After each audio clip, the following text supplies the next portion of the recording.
to GSP Podcast. We are here to reimagine the playing field in women's sports with female game changers. My name is Ruza, FA of Serbia grassroots manager, sports industry specialist, and former football referee. Let's empower the girls with this episode, and big round of applause for my next guest. Hi everyone, and welcome to another GSP podcast episode. Today we're back to Spain with a Wonder Woman from Spanish sports journalism, if I can say correctly. Today I am really honored to have Christina Gallo with me to speak about the women in sport, to see what we can do and to change for the girls and for all those who are passionate about our industry. So, dear Christina, welcome to GSP Podcast. Hello, thank you for having me. It's a pleasure. So I said that you're a sports journalist, but if I also may add, you are much more than that. You are a game changer in terms of what you have done for women in sports, in a way how they should be presented, all the conferences, programs you did, way how you were speaking about the women in sport and so on. I only took a couple of things to highlight. You working for Antena 3 radio, for Cadena Cop Super, how you call it, Garcia? Did I say Super right? Garcia. Super Yeah. Garcia, okay. But you covered Olympics, so many championships, so many conferences, as I already mentioned. But what I like the most is something you have, and you are author of something called Ganamos con ellas. It's like winning with them, right? Which I really Yes. adore because it's about women in sport. So this is like just a brief introduction of you. But in the end, how would you describe yourself? Wow. It's difficult. I don't know, maybe a fighter. I don't want to go with the flow. If I see something that I don't like it, I try to change it. Because if you try, in some many ways, you are already changing the things. You know, if you just stay and say, that's what it is, it's going to stay there the same way. But if you try to do something different, if you try to change something, everything is going to change in a way, maybe just a little bit, but it's going to change. So you must try and do something. Yes, when we speak about little things, little by little, then you get to the big change. But when we speak about changes and things that are not working for women in sport, what you would say that at the moment is not working for women in sport? So many things. I mean, because it's a complex issue, gender inequality in sports, because there is an inequality. We are fighting for equality, but there is inequality, and it's you cannot look just to the lack of funding or representation or the media coverage or the opportunities, available spaces for training at suitable times. I think has been progress in recent years, mostly. With more attention being given to women's sports and initiatives aimed to promoting equality. But challenges persist, including stereotypes about women's abilities in certain sports, mostly, and disparities in resources and support and cultural barriers, but all over the world. I'm not talking about Spain. It's all over the world. The issue is common for every single nation. I can relate to that, and this is how I feel as well. Even when we look at the nations who really progressed a lot, we can say the same. Only where I can see that things are quite natural for the ladies is Scandinavia.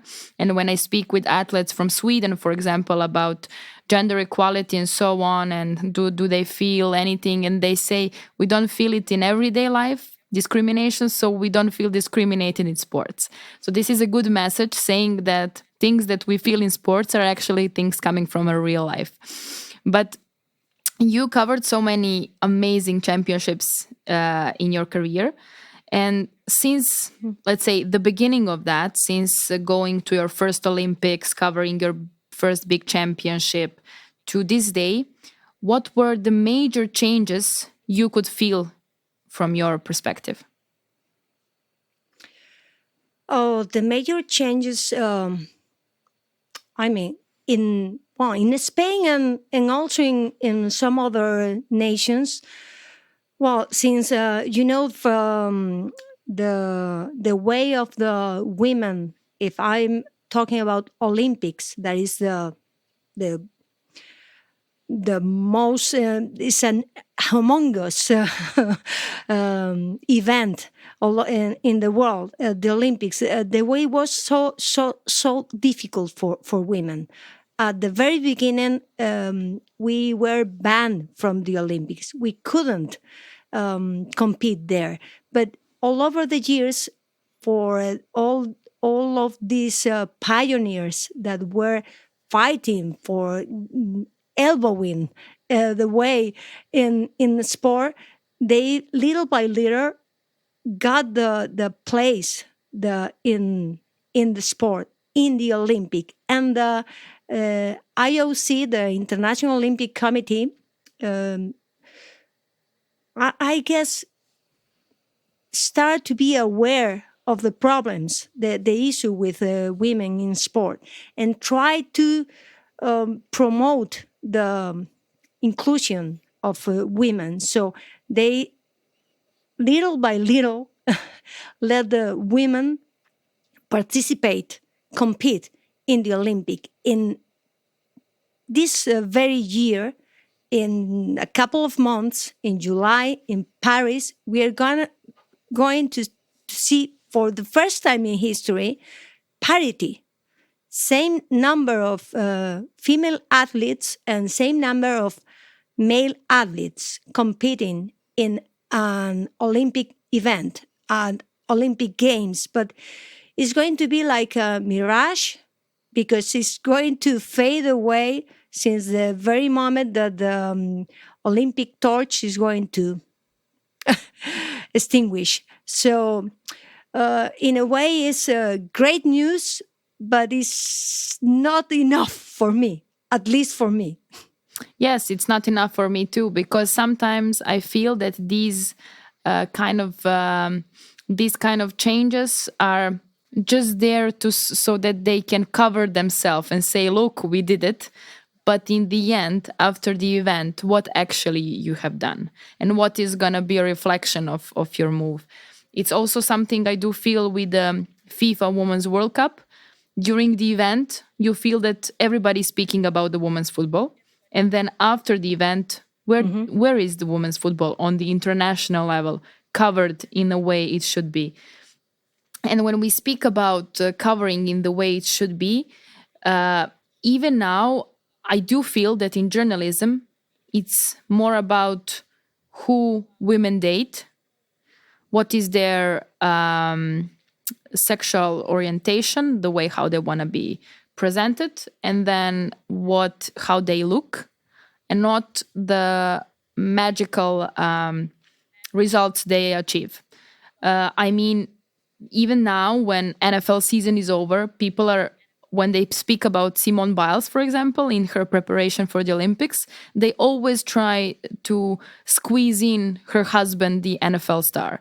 So it's always like that. If we speak about female athletes, it's how they look, who they date, and what are their choices in their private lives. And when we speak about men, this is not the case. So you, as a journalist, how did you fought that?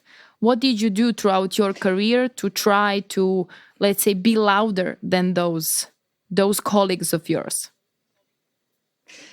Well, at the very beginning, I wasn't really aware of that issue.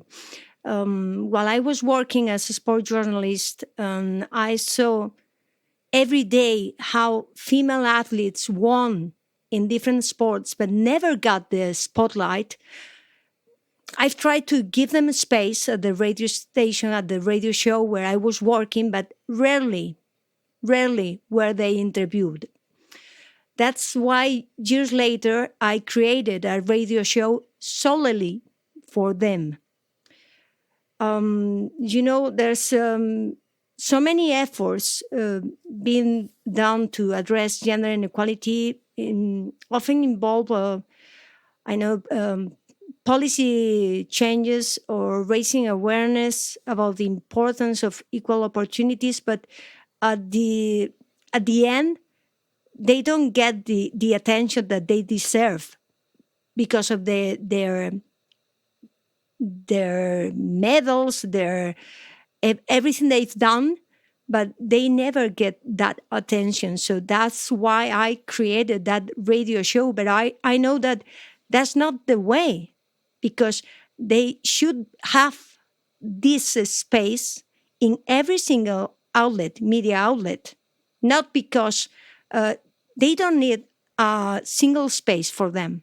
They need to be in every single media outlet, in every single sports, I don't know, news. It could be a newspaper, it could be a radio show or a TV show. Why do I have to create that radio show? It's for me, it's good because it's work and it's working, but it should be in a regular basis, all across every single media outlet. But it's in Spain, at least, well, in so many other countries as well, football, soccer gets the main attention. It's mainly is all about soccer, male soccer. So it's so difficult for so many other sports to get some space there, to get them know what are they doing, what are they developing in their sport. But it's it's so difficult because you said before, during the World Cup, the Women's World Cup, all the attention were there. But after the ceremony, well, not in Spain, because in this situation we had attention after ceremony. Yeah. It was, well, it's still on. Yes. Still on in Spain. But it wasn't about their success. It wasn't about they winning a World Cup. It was just about a kiss. Yes. And also about it's not fair. And also about Olga Carmona losing her dad and so on. I mean, let the girl grieve. Let her grieve without you speaking about it and highlighting this, trying to make a mega story out of it. I mean, yes, but also when we speak about that event in particular, the story I missed personally is about the fact that Spanish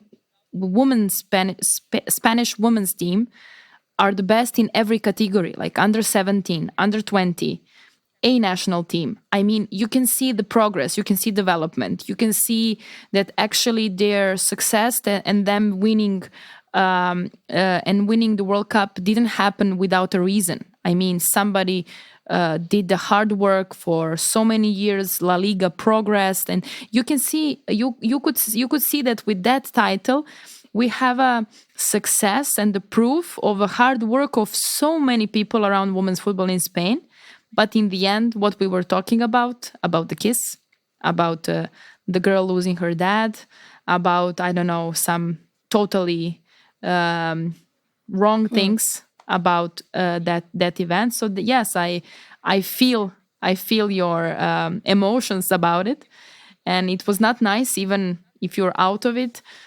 But in the end, maybe this should happen so that we can now start discussion about how people are behaving and how people are speaking about us. Yeah, really. Sometimes I think maybe we have to thank him for that horrible thing that he did.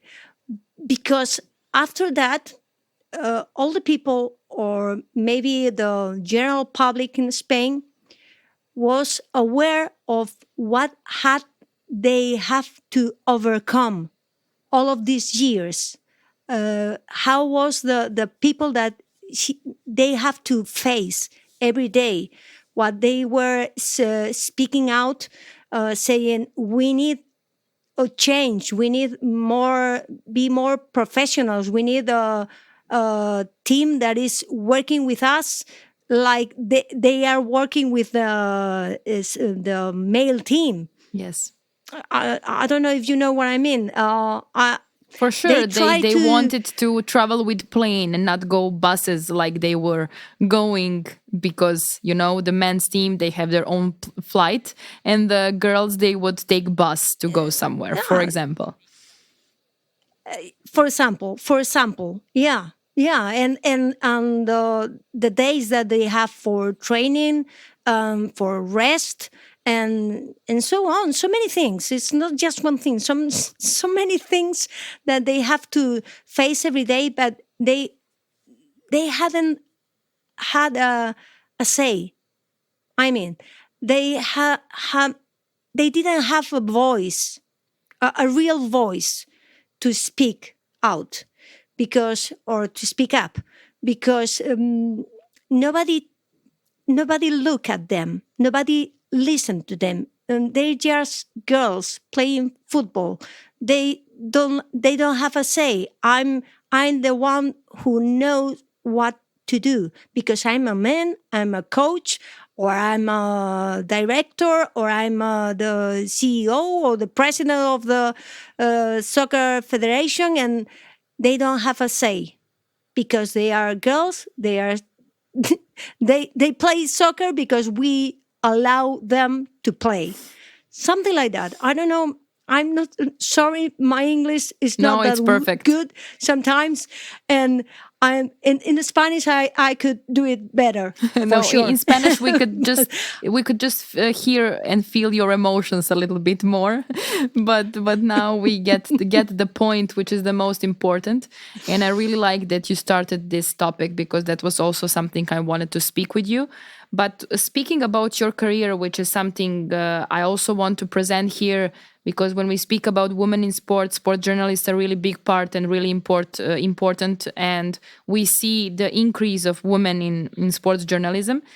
So I will definitely put your motivations and reasons to even become a one for the end of this show. And now I want to ask you, because you were covering sports before social media, let's say like that, and then mhm. you're covering sports during the social media. So how do you feel that social media, let's say, social media is how do you feel about it within your profession, women in sport? Did it help, or maybe made things even worse? So what is your perspective on that?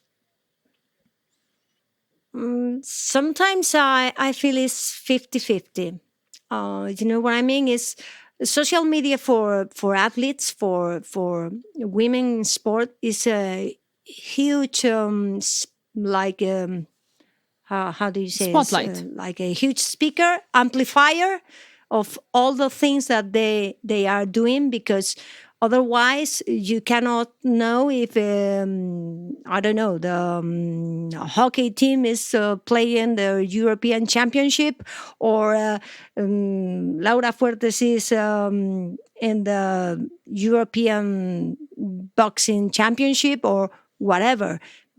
But because they have the social media, they can, at least on Twitter, X, or Instagram, or anywhere, they can at least say, I'm here, I'm doing this, I'm getting this. But sometimes, there's so many nasty comments about them right away. They upload a photograph doing whatever, playing or showing I'm here at the venue that is going to be one of the Olympic venues in Paris, and there are so many people harassing them just because they are there doing their thing, playing or whatever. That's why I say it's 50-50, and it shouldn't be like this. They should. I know all the sports federation should give all the media, all the newspapers and the radios and the TVs, um, give them information about what are they doing, and try to improve the the way the media outlet is sorry, is portraying Yes. these athletes. But social media is, for me, is so important for them to let us know what they are doing. But it's, sometimes it's I know so many athletes has to close down Yes. their media, the social media, because it's harassment that is well, unbearable. Yes, yes, yeah, yes. I feel you, and I do know what you're talking about, because because of social media, everybody has a chance to speak, and there are some people who shouldn't speak at all. So that's for sure. And when we speak about discrimination, when we speak about bad comments, since you have a really long and successful career, I believe it was not easy at the beginning. It was not easy in being, let's say, one of the first women doing something, or so many challenges that could happen because you were doing something that was male dominated. Even this day it is male dominated, but when you have started, and when you were building your career, you were one of a few. I mean, even internationally, not only from Spain. So how did you fight your personal discrimination by them? Because I believe there were comments like, you're there to find a husband, or you should go and cook or do something else instead of speaking about sports and so on. I mean, it's literally everywhere in the world. So I believe that Spanish men were something like that as well. Well, working is okay. Mm, at the very beginning, I feel like I have to be. I don't know how to say that. To be 200% of my knowledge, 200% of every single thing that I've done. I have to do to give more, to do more, to stay more hours, to try to Prove yourself. prove myself every single time that I open my mouth, saying that's how it is, because I have to prove that I know what I'm saying.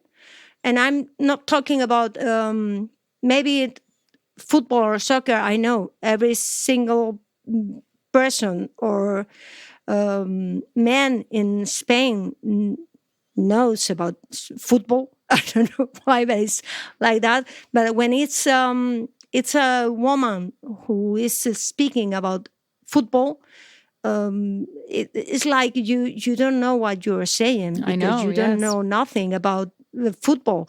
And I say, well, I know the rules like you. I have eyes like you, so I can see what is going on. So maybe I have a say. And there are so many other sports that I know about, and I know how it's working, and I know what to say and who is who. I mean, because usually they know all the names of all the male football players, but don't ask them about any other athlete of any other sport. Not not even a female athlete. It's so difficult, because I know football is something that is so in like in our roots. Yes. But for more for men than for women. But we need to change the way we look at the sports, and we need to change as a journalist, as a media outlet. Sport is more than football, than soccer. Sport is so wide that we need to pay more attention to every single sport, every single thing, because it's good for every single person, just not the sport, the physical activity. We need to focus on that, and we are not doing it. We are not doing it.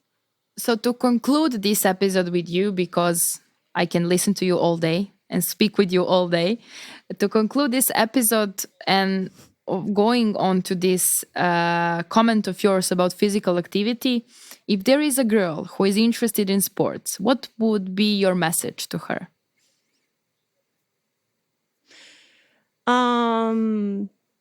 Or to her, before I will address to the politician, the institutions, the federation, that the playing field for a young girl should be a place where she feels empowered, valued, and encouraged to pursue her athletic dreams.